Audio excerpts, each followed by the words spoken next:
করছি। আসসালামু আলাইকুম। আপনারা জানেন যে আমি রমজান মাস উপলক্ষে বেশ কিছু সাধারণ মানুষকে, অসহায় মানুষদেরকে কিছু কাপড় চোপড় বা থ্রি পিস গিফট করতেছিলাম।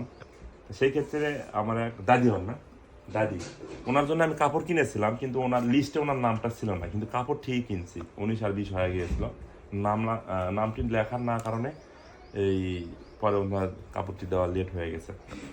তারপর এখন অনেকজনকে দেওয়া হয় না। তা আপনার জন্য একটা মেক্সি সিট, এখানে 3 পিস আছে, 1 2 3 আছে, আপনি বানিয়ে নিয়ে না। তা আমার জন্য দোয়া করবেন। আমি তো নিজে আসলে অসুস্থ হয়ে গেছি, এবং আমার বাবা মা পরিবারের সবার জন্য দোয়া করবেন। এই 3 পিসটা আপনি বানিয়ে ব্যবহার করবেন। সবাইকে একই মানের কাপড় দেওয়া হয়েছে, সবই ভালো কাপড় দেওয়া হয়েছে, এবং খালি কালার আলাদা, শুধু কালার আলাদা।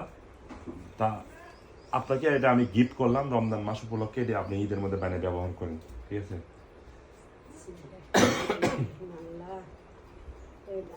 তো এবার প্রায় অনেকগুলো মানুষকে দেখে, জোরে কথা বলেন একটু। এই দান খয়রাত করলে আল্লাহ সে নিয়ত তুমি পূরণ করে দেয়। তার বাবা মা অন্ধকার কবরে গেছে, আল্লাহ তাকে অন্ধকার কবরের হিসেব লিখে আল্লাহ তাকে গোড়া আল্লাহ মাফ করে দেয়। খুব ভালো ছিল এই ছেলের বাপ মা।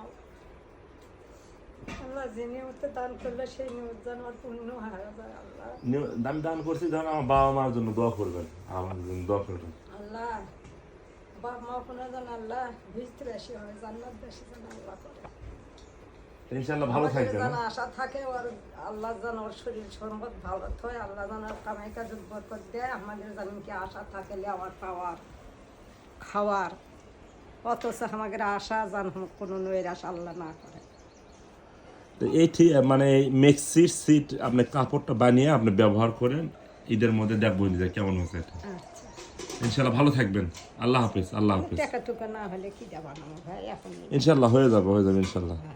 তো ওকে, আল্লাহ হাফেজ। হলে অন্তর বানিয়ে আর 10 বছর কাপড় নিয়ে বেড়াচ্ছি এবার থেকে। আচ্ছা।